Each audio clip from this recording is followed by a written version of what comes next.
Bueno, con un afectuoso saludo, vamos a dar inicio a una nueva cápsula de conversación del CUR. Así que tenemos un destacado invitado hoy día. Vamos a conversar con Claudio Merino Jara. ¿Cómo estás, Claudio? Hola, muy bien, Cristian, muchas gracias por invitarme. Gracias a ti por estar también disponible o dispuesto a querer conversar en estas cápsulas del CUR. Bueno, en esta presentación inicial que hacemos de nuestros invitados, les comento a las personas que están viendo esta cápsula que Claudio Merino Jara, o el profesor Claudio, es trabajador social, digamos, de profesión de base. Él tiene un magíster, es un magíster en economía y gestión regional, ¿verdad? Y aparte Sí, un doctorado en ciencias humanas con mención en discurso y cultura. Ahí estaremos conversando respecto también a esa formación interesante, tratar de entender un poco la gestión regional, discurso y cultura y ciencias humanas, ¿cierto? Que son áreas de la salud que no siempre están tocadas de manera permanente en este desarrollo de la salud de las poblaciones de manera mucho más directa para nosotros. Bueno, aparte Claudio es académico del Departamento de Salud de la Universidad de los Lagos, así que estaremos conversando también respecto a su desempeño como académico y sus líneas de investigación. Así que gracias, Claudio, por estar, digamos, dispuesto a conversar con nosotros en estas cápsulas del curso. Bien, partiendo por lo más importante de todo, que somos coterráneos, digamos, sí, de Malalhue. Bueno, tú siempre te identificas más que con Malalhue, con Quilche, ¿no? sí, sí. Bueno, Quilche es un sector que está a 4 kilómetros, 4 o 5 kilómetros de Malalhue y que pertenece a la comuna de Lanco, que está en la ruta que une Lanco con Panguipulli. Así que es un sector bien interesante desde el punto de vista no solamente de la calidad humana de las personas, sino que también del contexto de la naturaleza, ya casi llegando al sector precordillerano ahí del territorio de Panguipulli. Sí, es súper interesante considerando que vamos a conversar también del ámbito comunitario, social en salud. Eh, Estas localidades o pueblos o ciudades, no sé si será una ciudad, no creo todavía, pero se espera, yo creo que de aquí a un futuro cercano, que Malalco sea más conocido que Valdivia.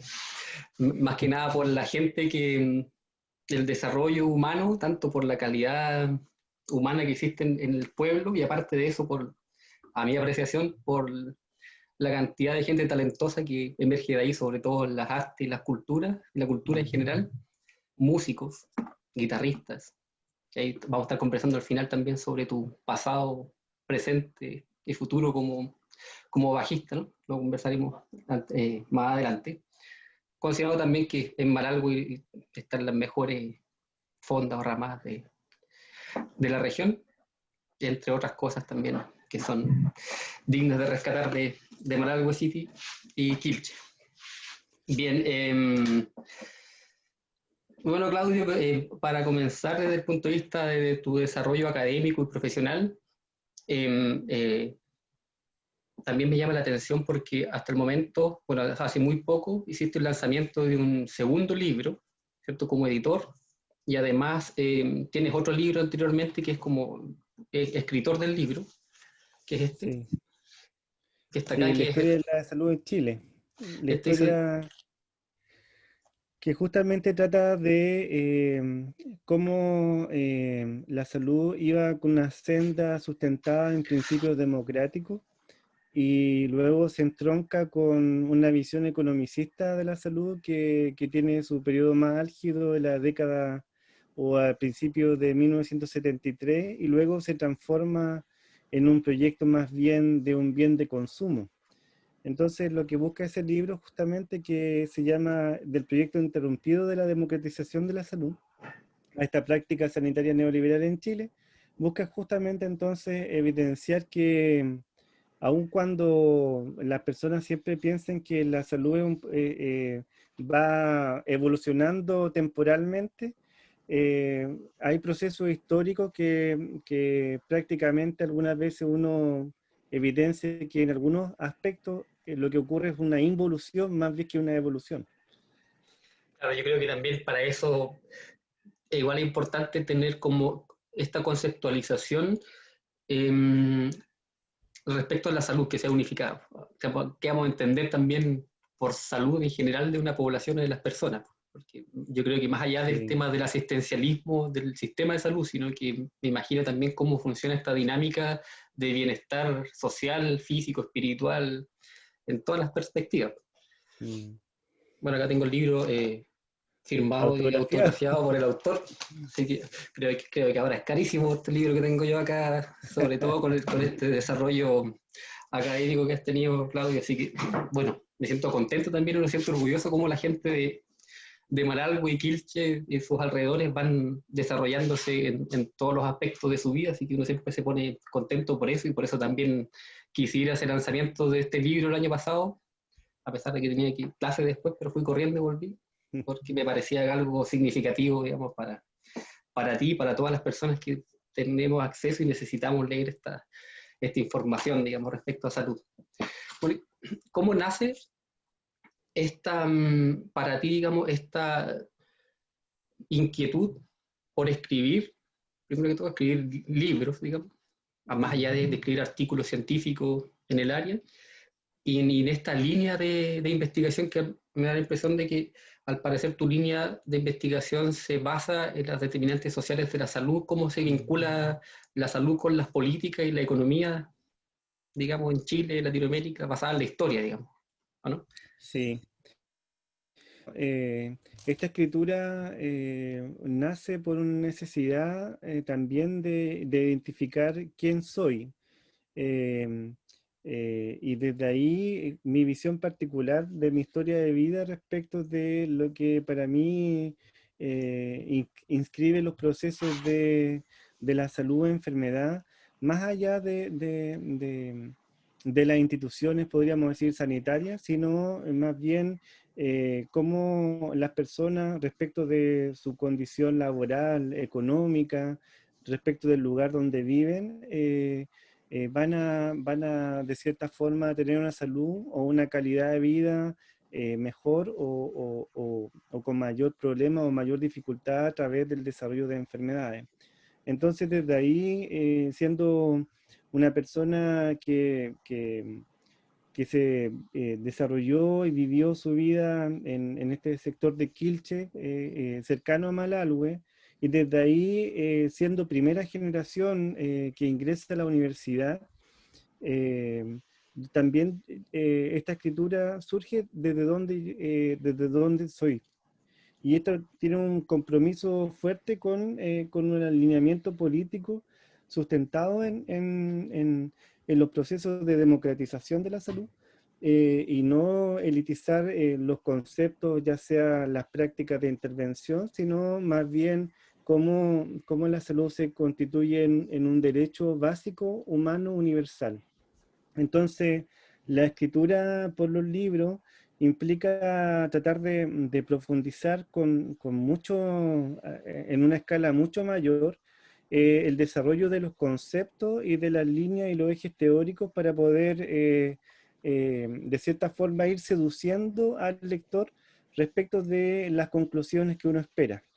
Es decir, el ejercicio para mí de la escritura en los libros es justamente esta capacidad de poder ir seduciendo de cierta forma con los argumentos, con evidencia científica, con los análisis críticos respecto de un punto determinado. Por ejemplo, en el caso del libro de la historia de la salud, el proyecto que estaba en mente era justamente cuestionar cómo en un proceso histórico, cómo se había de cierta forma involucrado un razonamiento económico, una racionalidad económica respecto de los procesos que tienen que ver con la atención o las instituciones sanitarias en Chile. Entonces, desde ese punto de vista, muy interesante porque en el fondo las profesiones de la salud generalmente se argumentan como profesiones técnicas desde el punto de vista clínico, etcétera. Pero bajo ese trasfondo técnico, lo que hay es una pugna constante de lineamientos políticos que están en constante tensión, que van a, de cierta forma, resolverse algunas veces en una salud sustentada en derecho y en otras en la corriente de un bien de consumo. Claro, igual es interesante eso cuando se prefiere la salud que es sustentada en derecho, como un derecho humano esencial, digamos, de las poblaciones o de los países, o como un bien de consumo. Como lo decías tú, Mm. que en el fondo tiene una lógica totalmente distinta. Y ahora también, claro, como lo dices tú, se puede entender esta seducción que tú tratas de plasmar en los libros. Me imagino que es porque también el formato del libro también te permite explayarte, darte una perspectiva personal incluso que no esté tan determinada por los cánones estructurales y metodológicos de un artículo científico. Me imagino que también te permite Sí. explayarte más, tener un poco más de profundización en algunas temáticas. Mm. Eh, bien, ahora en esta lógica de la perspectiva de la salud, también tú como trabajador social y como doctor en ciencias humanas, eh, ¿cómo es tu análisis, digamos, a tu apreciación también y, respecto al, digamos, este factor o político-económico y la salud? Mm. ¿Cómo relacionas, cuál es tu análisis respecto, digamos, a este vínculo entre lo político y la salud o lo económico y la salud? Sí, bueno, es un vínculo estrecho, bien complejo y que algunos plantean que este vínculo se ha radicalizado desde el punto de vista de la emergencia del neoliberalismo.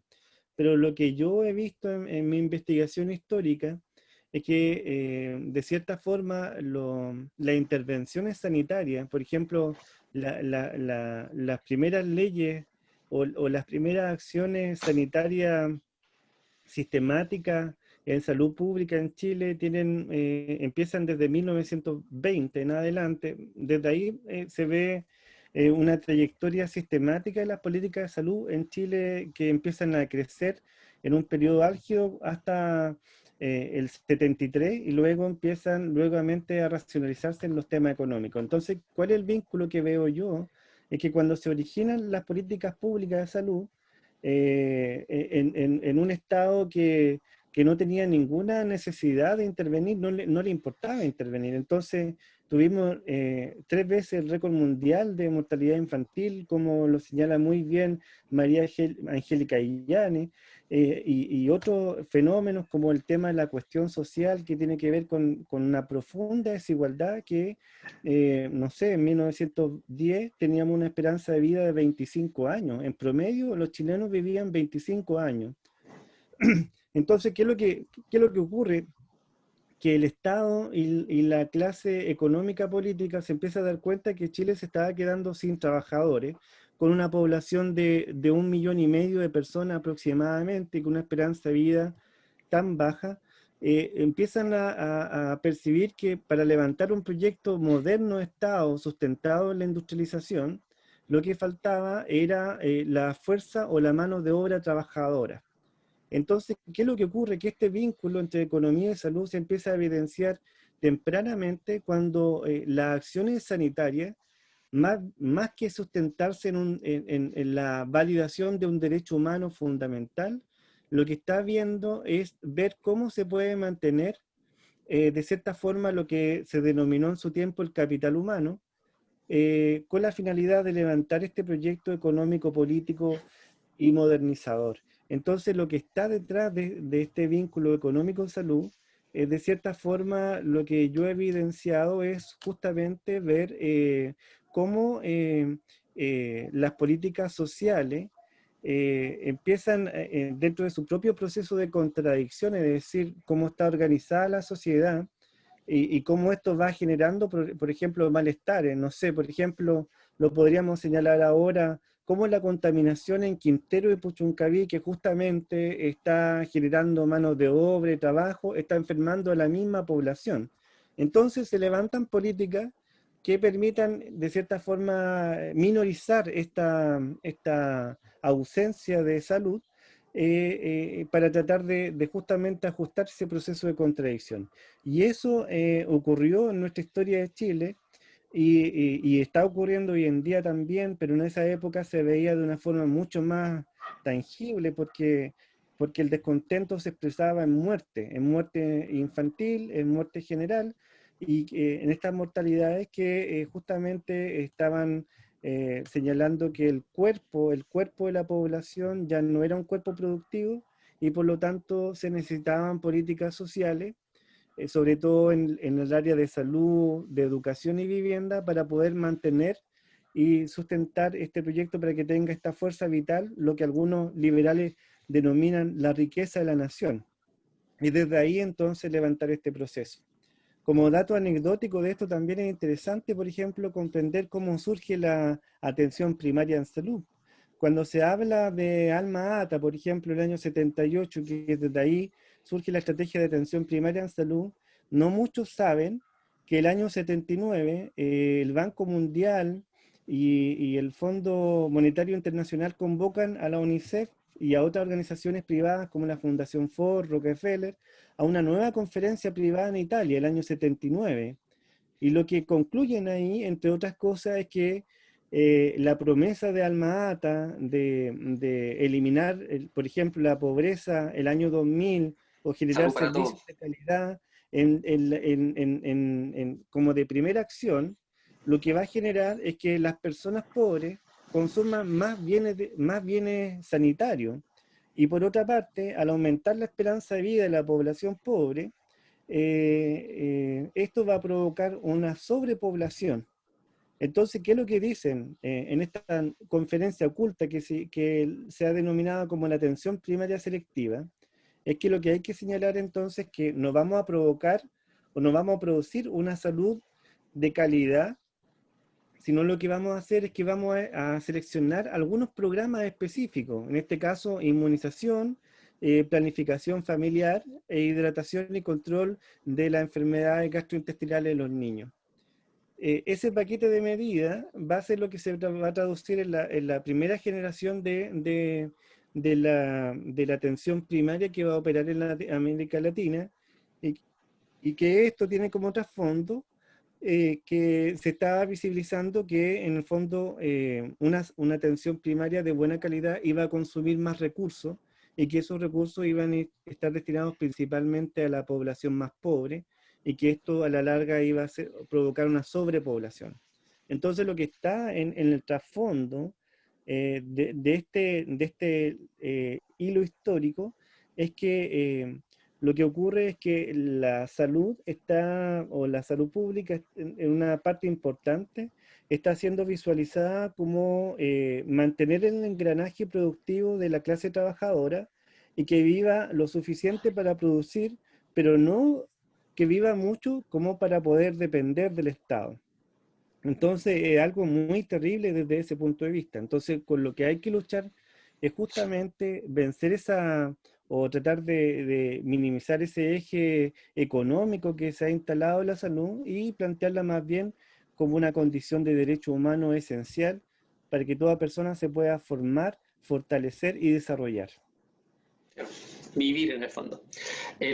Sí, interesante esta perspectiva desde la salud, en el ámbito, ponte tú, desde tu perspectiva, digamos, como trabajador social y como investigador en esta línea, porque, claro, este análisis va mucho más allá de simplemente las prestaciones de un sistema de salud referente a los componentes de salud-enfermedad, digamos, sino que tiene que ver cómo se vincula, en este caso, la salud de las personas apuntando como un ser productivo, que es necesario, digamos, para producir, pero aparte de eso también tener ciertos controles para que no dependa, por ejemplo, al 100% del Estado su control de la salud, como lo planteas.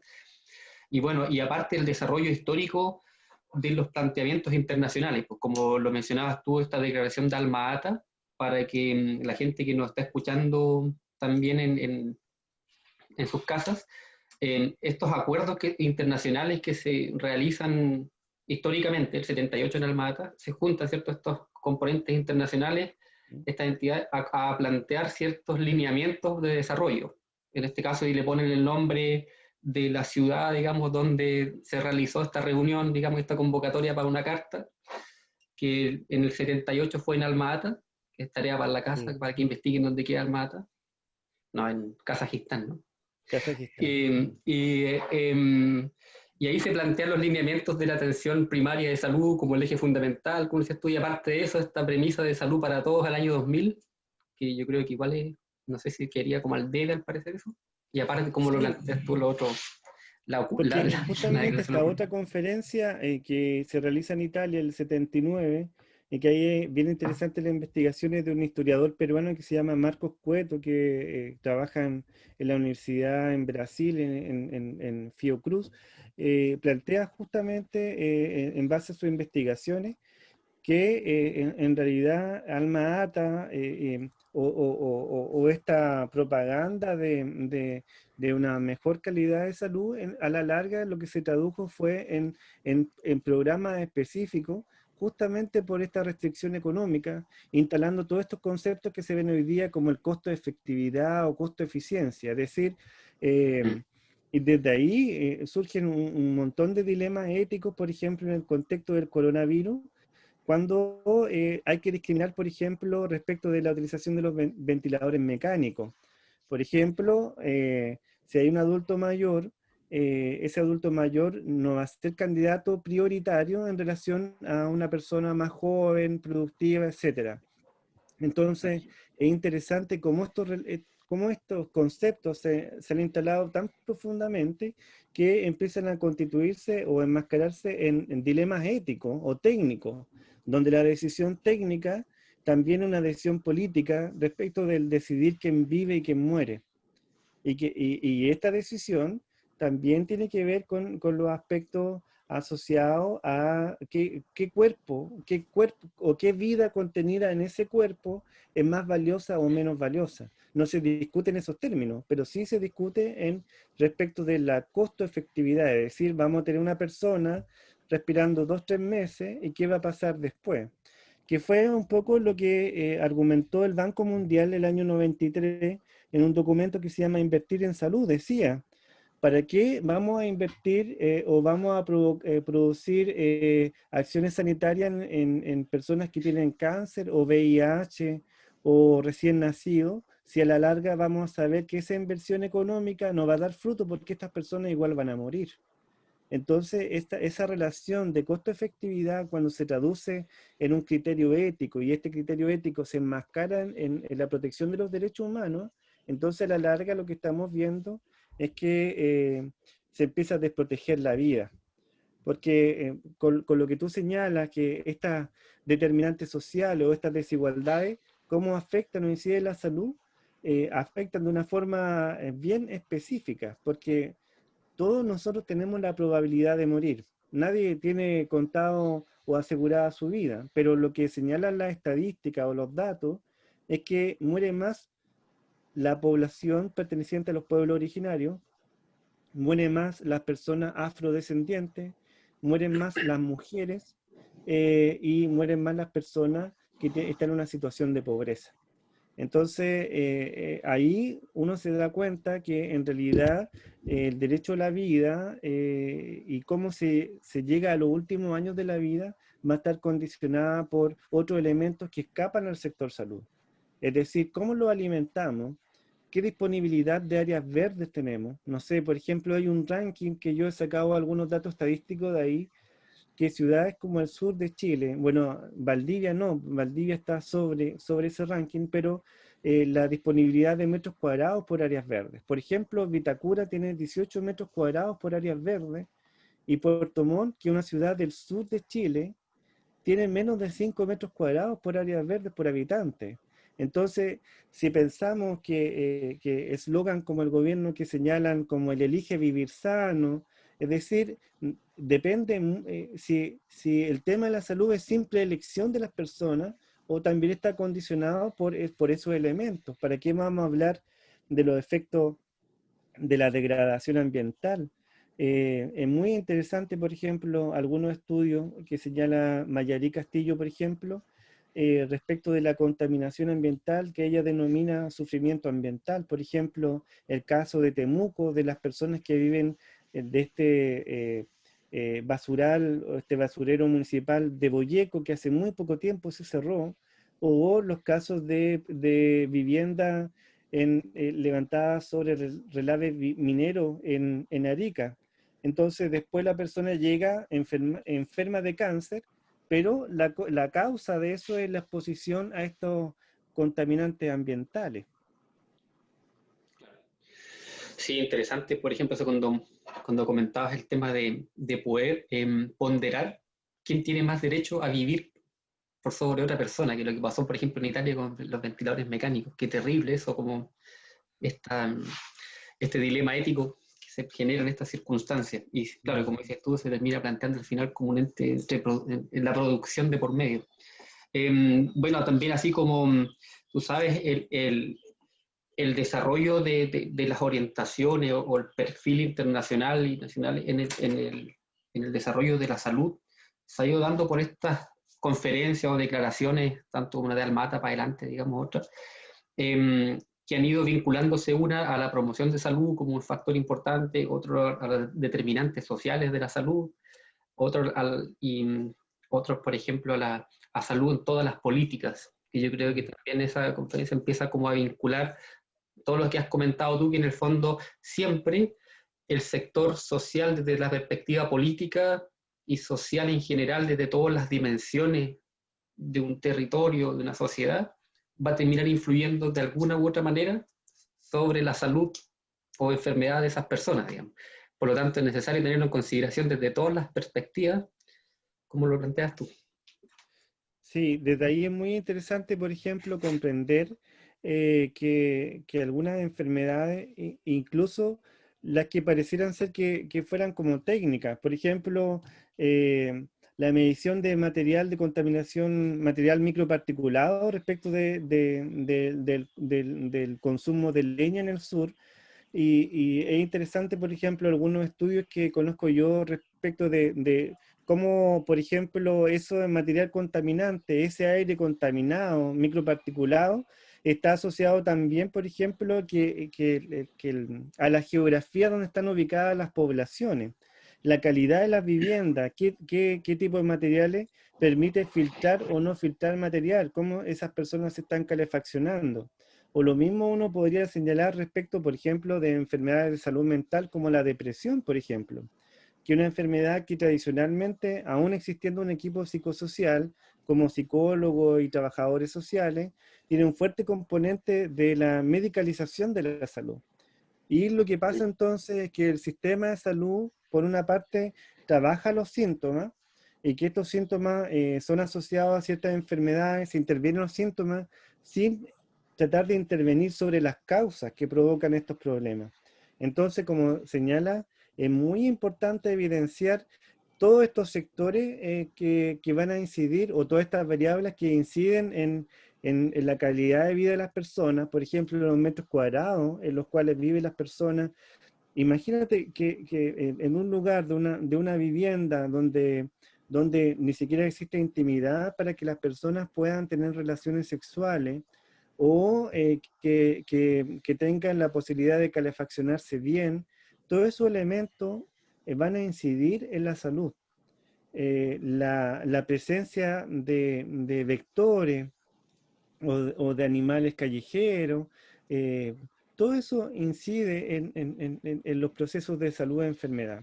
Entonces, ¿qué es lo que ha pasado? Que el sistema sanitario se ha orientado mucho a la intervención de la enfermedad y no se ha relacionado con otros sectores o otras carteras ministeriales como vivienda, como educación. Desde hace mucho tiempo está comprobado que la relación de educación-salud es importante en temas de mortalidad. Es decir, a mayor educación, menor mortalidad de la persona y también de los hijos. Y esto se ha descubierto desde que nació la medicina social, y que cada vez se junta más evidencia, y que en el caso chileno, no sé, Salvador Allende, cuando fue ministro de Salubridad el 39, publicó un libro que se llama La realidad médico-social. Y si bien es un libro de salud, lo que tú ves son análisis sociológicos respecto de las condiciones de vida de la población chilena. Entonces, yo creo que es un elemento importante para poder reforzar que la salud tiene que escapar un poco del ámbito clínico y tiene que empezar a observarse desde un punto de vista integral. No solamente la intervención de un modelo de salud familiar y comunitario, sino también ser observado respecto de cómo nosotros lo estamos alimentando, cómo trabajamos, cómo vivimos en general y cómo eso va generando erosión en nuestra calidad de vida. Tú hace un rato comentabas, por ejemplo, que yo vengo del sector de Quilche, que está en la comuna de Lanco, y yo, antes de estudiar y de formarme en todo lo que tú has señalado, yo trabajé algún tiempo de temporero, por ejemplo.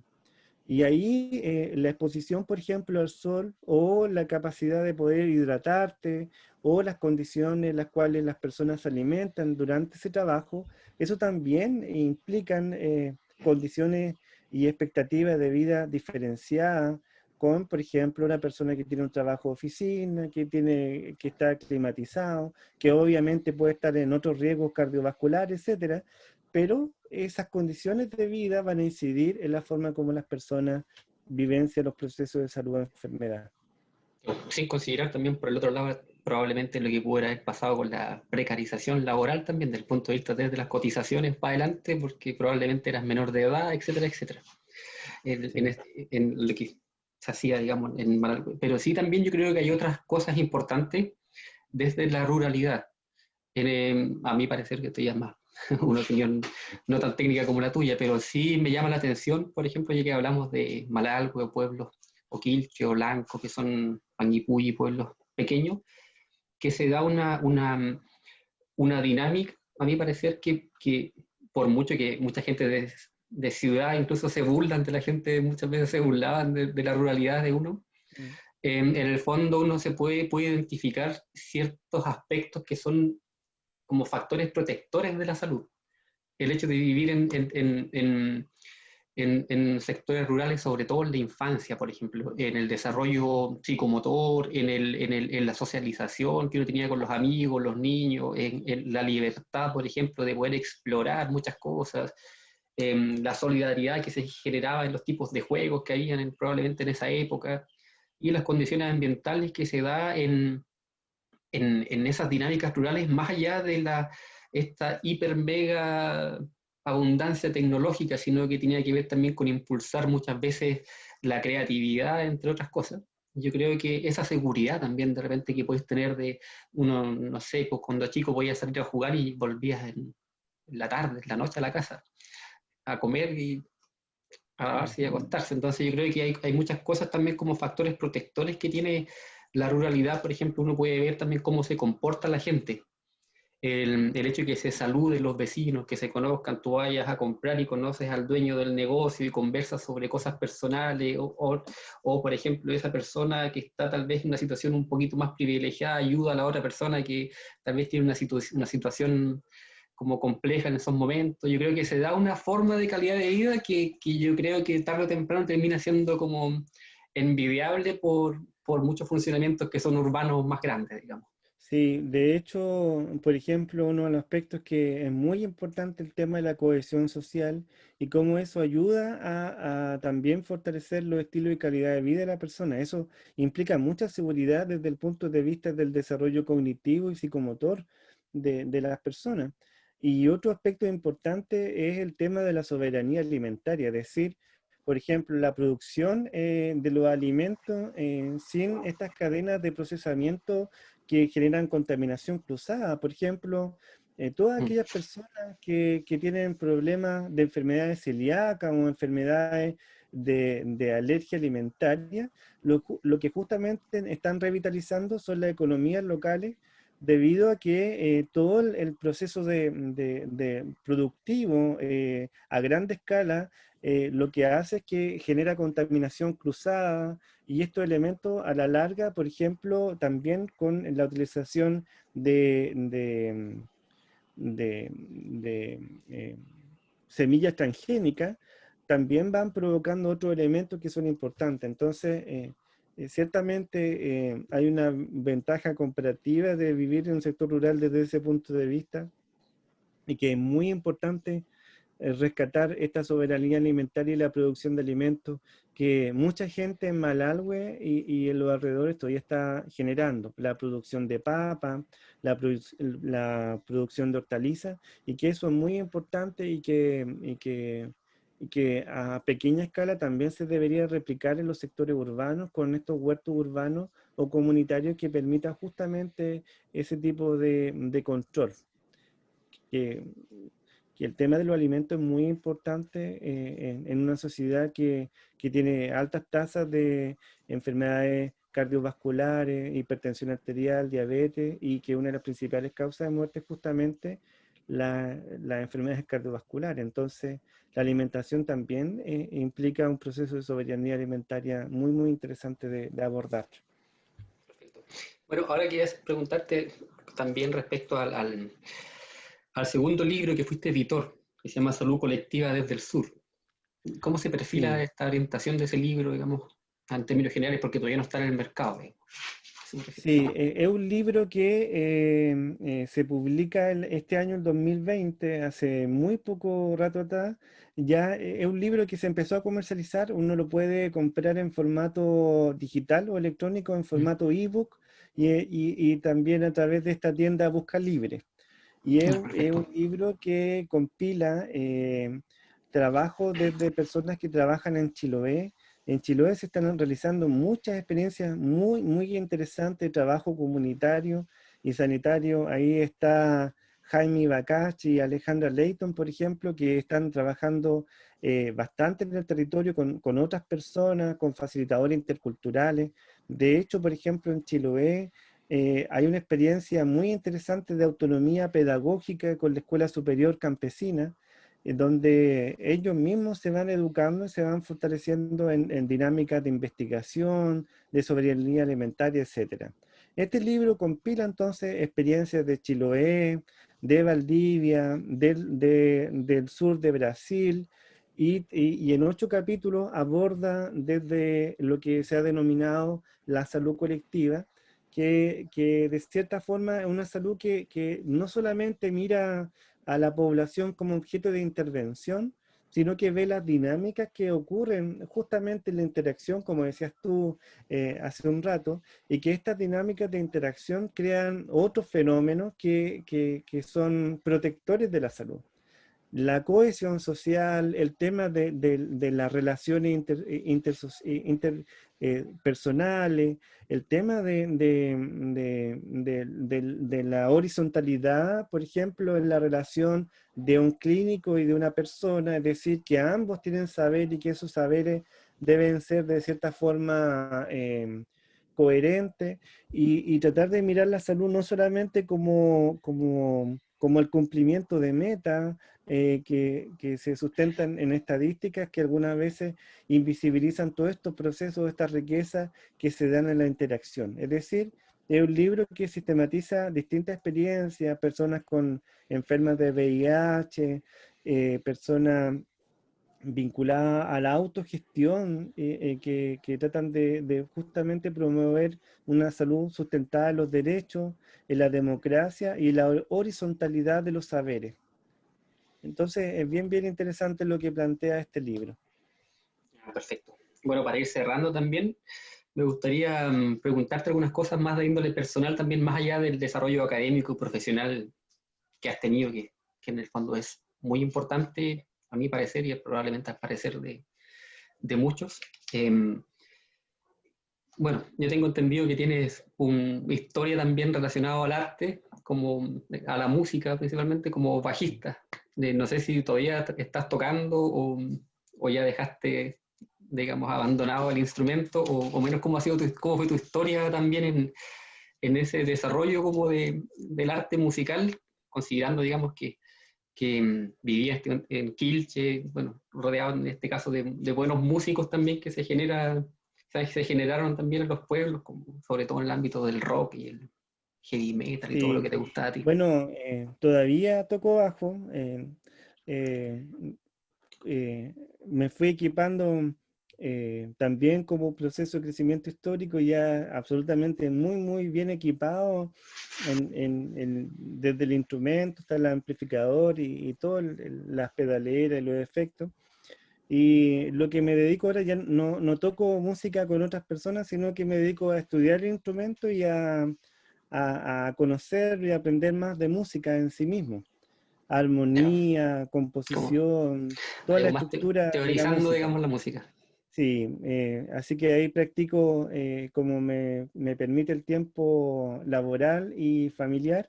Y es muy interesante porque yo recuerdo con mucho cariño todo este proceso que se vivió en Lanco y Malalhue, donde nosotros en esa época no era mucho, podríamos decir, por las características del territorio, eh, que la influencia musical, pero había gente y hay gente muy, muy, podríamos decir, versátil y experta en temas musicales. No sé, yo Entonces, recuerdo hasta al Armin, al Walter, al Anton y otras personas, a ti también que tenía una banda ahí de punk rock.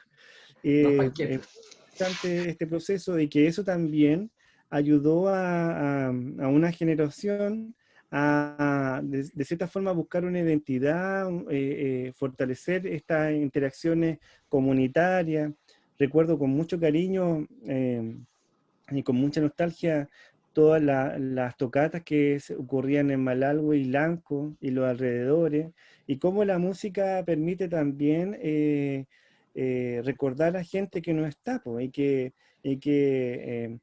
producto de distintos procesos de la vida, ya no está en este mundo, pero la música uno lo recuerda con mucho cariño y viven justo en cada tema musical, están ahí, se vienen a la mente las personas que no están. Y la salud justamente se trata de eso, no solamente de ver la interacción con las personas que todavía están en este mundo, sino con aquellos que no están de cierta forma todo el tiempo alimentándonos en nuestro espíritu y nuestra alma, como también, por ejemplo, Miguel Ángel Miguel, Carrasco. sí. Sí, Sí. Bueno, históricamente, bueno, tú tocaste en un conjunto, una banda de heavy metal, digamos, tocáis bajo, ¿cierto? Con, sí, digo, que sí. tocaba muy bien, cantaba, me acuerdo, Boris, un vocalista que cantaba increíble. A mí yo creo que eso me sorprende, porque yo tenía un colega que me preguntaba por qué conocía tantos músicos y tan buenos guitarristas, sobre todo guitarristas. Yo creo que también se da en estos ámbitos de ruralidad, a veces cuando tú tienes pocas posibilidades recreativas, formales, sino que tienes que inventarte como un panorama. Lo único que tienes tal vez probablemente sea un bosque frondoso muy cerca, un río, y también el tiempo para desarrollar como creatividad artística. Porque tú en todas las líneas tenés que pensar que en Malalgo, para ser un pueblo tan chico, Blanco y Panguipulli, por ejemplo, tienes personas que escriben, Sí, folcloristas, por ejemplo, conjuntos folclóricos que tocan música en vivo, que ya hay muy poco. Eh, Aparte de eso, hay bandas rancheras que tienen discos y participan a nivel nacional. Ponte tú, hubo históricamente bandas de rock, bandas de heavy metal, bandas de pop rock como Insomnio, por ejemplo. Tenía sí, Walter sí, Franz que tocaba, el Armin Salazar, el Anton Franz, un crack en la guitarra, tenía, no sé, pues, a, a Rubén Astachal, a Rubén en bajista, tú tocando bajo, decir, tanto, y muchos más, por ejemplo, tenía al Boris que tocaba guitarra, pero toca en guitarra a un nivel increíble, digamos, como digamos un alto nivel, digamos, de talento. Y yo creo mm, que eso llama la atención en estos pueblos porque probablemente funciona con una dinámica que también era colaborativa y solidaria. Por ejemplo, a veces había un tipo que tenía una guitarra y se la prestaba a todo el mundo, le sacaba el provecho, otro, no sé, inventaba una guitarra eléctrica con una guitarra acústica y se iban armando estas cosas de desarrollo cultural. Así que yo creo que es súper interesante, aparte que es bonita como recordar esa parte de la historia de haber estado ahí, digamos. Así que genial. Así que qué bueno que sigas ahí tocando. Bueno, como, como estás en un ámbito más académico, te fuiste también en esa línea un poco más de desarrollo y de estudio del instrumento y la teoría musical, que igual yo creo que es interesante. Sí, y tú todavía sigues tocando, ¿no? Sí, estoy acá en Valdivia, toco una banda de tributo que se llama Reptile, que es tributo como a Arctic Monkeys y The Strokes, que son unas bandas actuales, digamos, de la línea dentro del rock, indie rock. Partí con unos estudiantes de la carrera de kinesiología acá que me invitaron y seguimos tocando. Bueno, tocamos el último sábado antes que se decretara, digamos, el confinamiento, así que fue la última tocata que hubo en ese lugar. Y bueno, ir tratando de componer algunas cosas, pero sencillo, yo no me he dedicado mucho a profesionalizar tanto el tema musical, pero estoy tratando de crear algunas cosas y como más por hobby también. Eso, Bueno, sí, la música siempre tiene que estar acompañando la vida. sí, bueno, como para ir cerrando esta cápsula, agradecerte también, obviamente. Estuvimos conversando con Claudio Merino Jara, bueno, como trabajador social y el doctor en ciencias humanas, magíster también en economía y gestión regional, donde nos estuvo planteando sus perspectivas desde la salud, desde esta lógica de las determinantes sociales de la salud, la economía y la política, que han sido plasmadas también en los libros en los cuales ha participado y publicado. Así que, bueno, es académico de la Universidad de los Lagos, De los lagos, sí. así que coterráneo también. Así que agradecido por la voluntad, digamos, la deferencia de participar en esta cápsula. Así que muchas gracias. Muchas gracias por la invitación y ha sido un placer conversar contigo y poder dirigirme a todas las personas que llega a esta cápsula. Así que un abrazo y cariños para todos. Un abrazo, muchas gracias. Bueno, gracias.